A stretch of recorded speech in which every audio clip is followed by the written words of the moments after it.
February the 15th this year is the 22nd anniversary of the abduction of the Kurdistan Workers' Party leader, Abdullah Öcalan. He has been held in isolation for most of the time since 1999 for over 8,000 days now.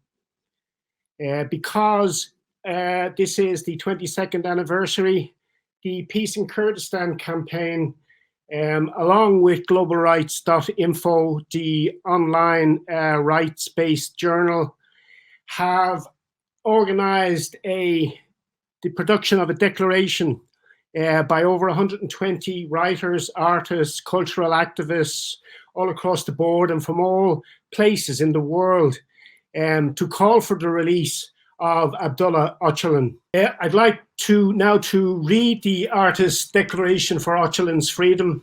As I said, it was put together by 120 writers, poets, painters, all sorts of cultural activists from all over the world to try and commemorate this particular day 22 years, over 8,000 days later.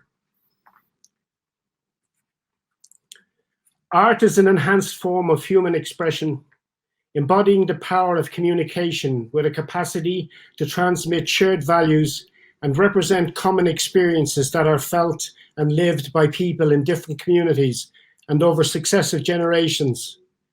Creative artists are essentially engaged in the process of communication, whether the tools of their craft are words, sounds, or images.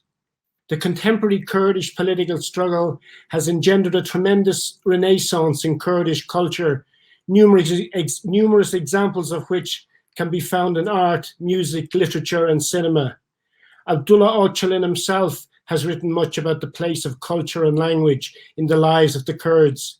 He recognizes that art is an expression of Kurdish identity and that freedom is a necessary requirement for it to flourish.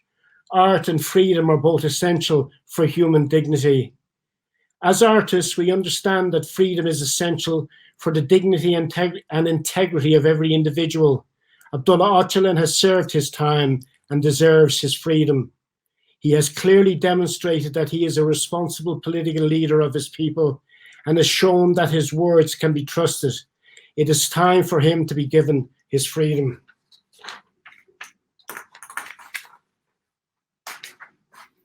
The Artist Declaration for Öcalan's Freedom will be launched on Sunday, February the 14th by Peace in Kurdistan campaign. It's hoped that this declaration will be able to travel the enormous distance to Abdullah Öcalan's cell in his prison island in the Sea of Marmara. Of the 120 names that have signed this petition, some of whom are quite well known and some not so well known. For example, we have Maxine Peake, the well-known British actress, Brian Eno, the musician, the Scottish writer, James Kalman, who's also produced a short book of essays on the Kurdish struggle, Janet Beale, who wrote the biography of Murray Bookchin, who is an important contributor to the current struggle in Rojava. Doug Nichols, the writer.